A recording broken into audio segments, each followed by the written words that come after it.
আকাশবাণী খবর পড়ছি নমামি বসু রুদ্র। প্রথমে বিশেষ বিশেষ খবর। প্রধানমন্ত্রী নরেন্দ্র মোদী আজ একদিনের আসাম সফরে ৫,৪৫০ কোটি টাকা মূল্যের বিভিন্ন প্রকল্পের উদ্বোধন করবেন।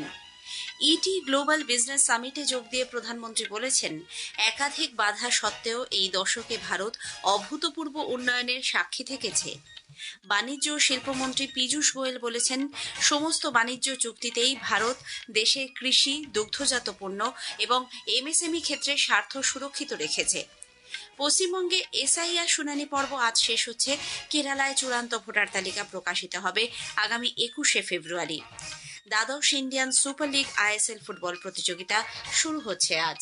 আসছে বিস্তারিত খবরে।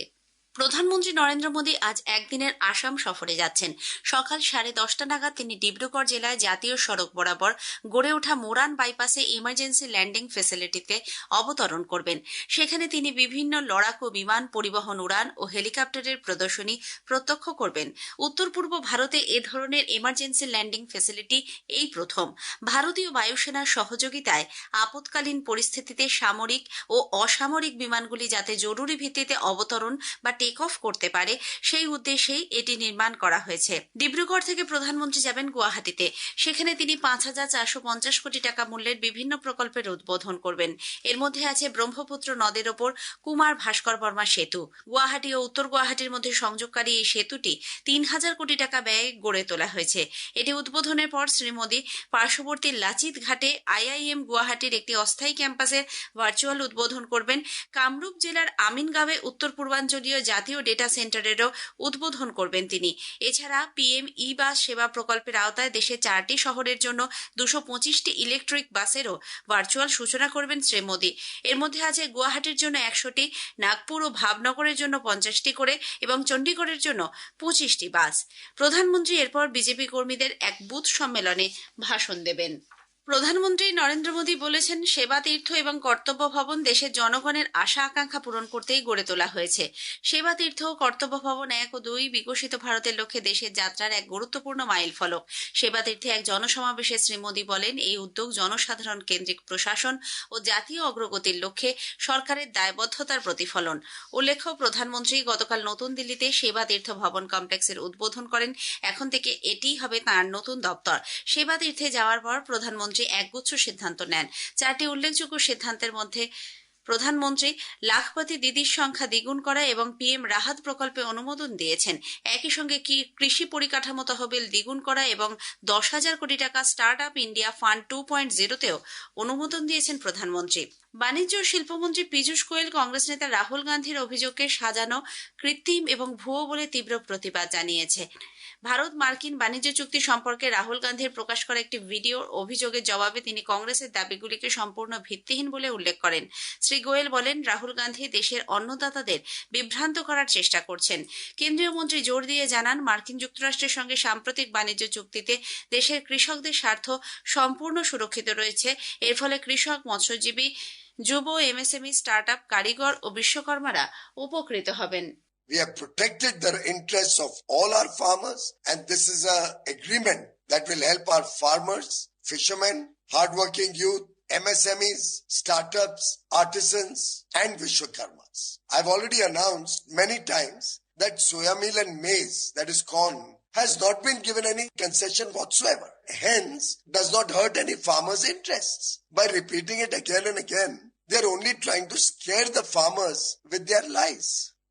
বাণিজ্য ও শিল্পমন্ত্রী পীযূষ গোয়েল বলেছেন, ভারত ছাড়া এখনো পর্যন্ত কোনো দেশই অস্ট্রেলিয়া, নিউজিল্যান্ড, ব্রিটেন, ইউরোপীয় ইউনিয়ন, 4 দেশীয় ইএফটিএ এবং মার্কিন যুক্তরাষ্ট্রের সঙ্গে মুক্ত বাণিজ্য চুক্তি সম্পাদন করতে পারেনি।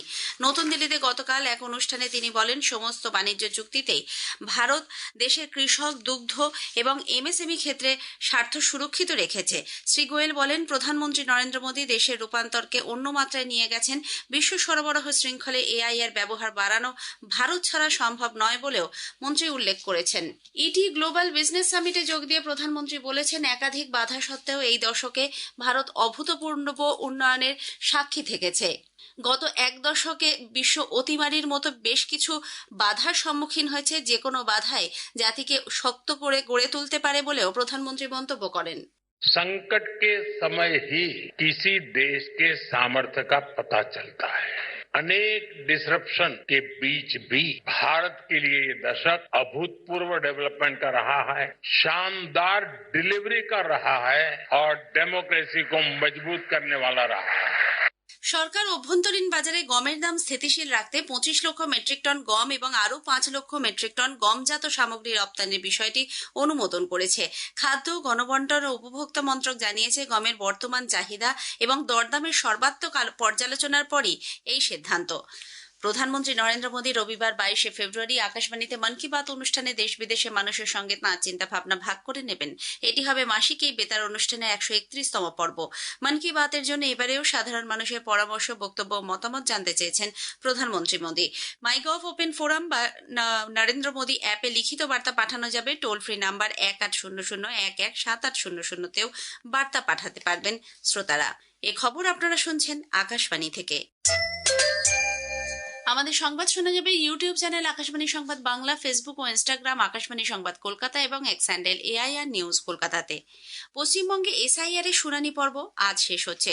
মুখ্য নির্বাচনী আধিকারিক মনোজ কুমার আগারওয়াল জানিয়েছেন, রাজ্যের সর্বত্রই ভোটারদের শুনানি ইতিমধ্যেই শেষ হয়েছে।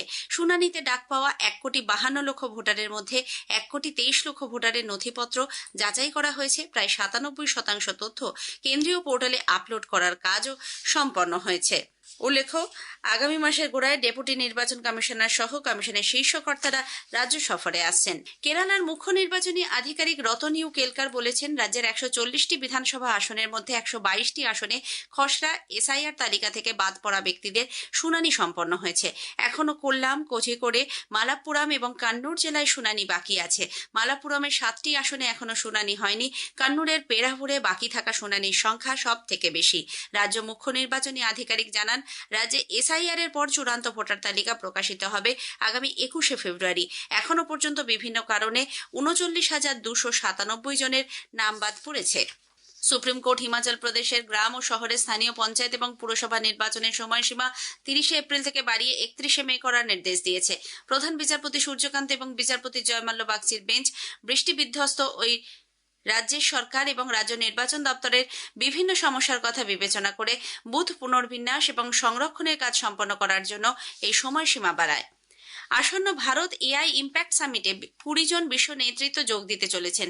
আগামী 16 থেকে 20 ফেব্রুয়ারি ওই সম্মেলনে ফ্রান্সের রাষ্ট্রপতি ইম্যানুয়েল ম্যাক্রো, ব্রাজিলের রাষ্ট্রপতি লুয়া ইনাসিও লুলা দা সিলভা, স্পেনের রাষ্ট্রপতি পেদ্রো স্যাঞ্চেজ পেরেজ কাস্তেজোন, সুইজারল্যান্ডের রাষ্ট্রপতি গাই পারমেলিন, নেদারল্যান্ডের প্রধানমন্ত্রী ডিক শুফ, সংযুক্ত আরব আমিরশাহী আবুধাবি যুবরাজ শেখ খালেদ বিন মোহাম্মদ বিন জায়েদ আল নাহিয়ান, মরিশাসের প্রধানমন্ত্রী ডক্টর নবীন চন্দ্র রামগুলাম, শ্রীলঙ্কার রাষ্ট্রপতি অনুরাগ কুমারা দিশানায়েকে, সেসেলসের উপরাষ্ট্রপতি সেবাস্তিয়ান পিল্লে এবং ভুটানের প্রধানমন্ত্রী শেরিং টোবগে উপস্থিত থাকবেন।